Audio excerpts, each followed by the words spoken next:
What is up, YouTube? Thanks for coming back and checking out my channel. Another Fat Guy Builds video for you.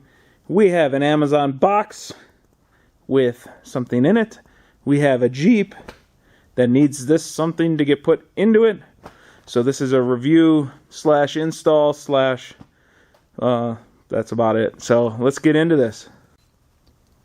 Inside the box is another box.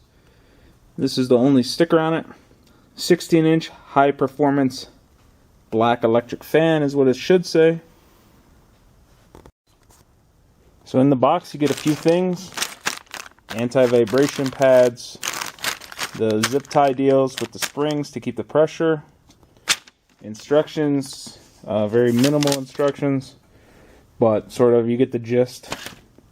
An actual customer support thing, which is okay. That's cool. You get the little adapter clips to put on the legs here to mount it. Then you get the fan itself. The one thing that's kind of, I don't know, weird, I guess, is the fan. They give you this with a connector, but they don't give you the mate connector with like a pigtail. So the box is empty. It would have been nice if we would have got like the mate to this with like, I don't know, 2.5, 3 inches of wire. That way, when we do the install, we can just boop, clip it in and make it work.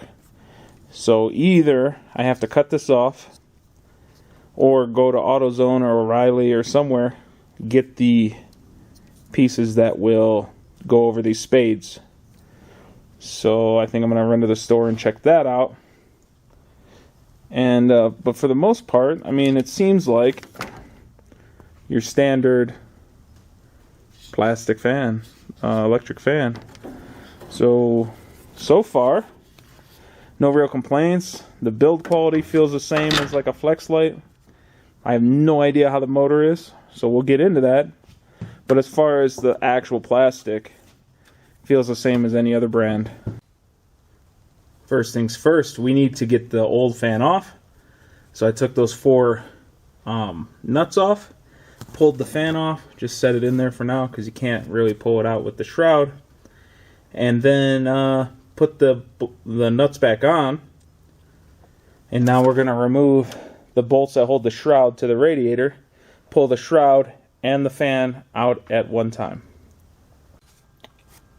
To control the fan, you have 2 ways of doing this, right? You just put a switch in the cab, flick, it's on, flick, it's off, right? Option 1. Option 2 is to buy some sort of controller kit. So this is the $30 one from AutoZone. The tag's a little messed up, so I can't really, looks like 733, I can't read it, something 52. So I'm going to show you how to put this in order to control it. It has a thermocouple that goes into the radiator. So I use these little adapters here and twisted some wire. Marked one red, one black. One red, one black. We're just going to test it now to make sure that if we hook it up with blue is positive and black is negative, that it does a pull through. So we just touch that there. So I don't feel much on there, and I feel a whole bunch here. So that means the radiator is going to be here. It's going to pull the air through the radiator and pull the air through the radiator the way we want it to go. So after some fighting, buying some new clips because this car's old. Anyways, got it together. Got the fan on with the springs. Everything's good. So now I'm going to put this all back together and then we can start doing the wiring. Everything's wired up now. We got our ground. Our fan's wired up. Relays mounted. Everything's hooked up. Power wire I have snuck in here. Goes down, comes around. So that's as neat as it's probably going to get for now. So now let's turn it on, warm it up, and see how good this thing is. One thing I'm noticing already is the fact that since it's not spinning the fan at idle when it's cold or anything, it's a lot quieter. So the kit that I bought with the sensor, this AutoZone one is not technically adjustable from what I can see. I'll look into the directions some more, but out of the bag it turns the fan on at 215. So it's a little, you know, it's normal operating temperature, it's all good. So we're at 215 when it turned on, and it looks like we're at 190 when it cut off. So there's a 25-degree swing on my sensor. If you guys buy a more expensive sensor, you can get it tighter. They have adjustments and all that stuff, but it cooled it down within 30 seconds. It dropped the 25 degrees, so I got zero complaints, guys.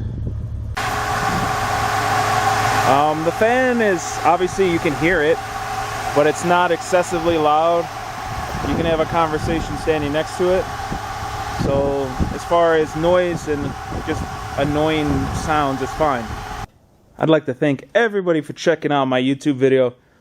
This product gets a pass for me. It works the way it's intended. I wish I would have got a more expensive controller, but that has nothing to do with the fan. The fan is great, especially for the price. The price is pretty low. So bang for the buck. I say this is pretty good, so I'm going to put a link in the description below. You can go check it out, pick one up. They sell them in different sizes. So if you want to put 2 smaller ones instead of 1 big one, I think they make like 4 or 5 different sizes. So in the link below, it'll have the product, and then you just pick the size you want, and then it's all good. So till next time, wrench on.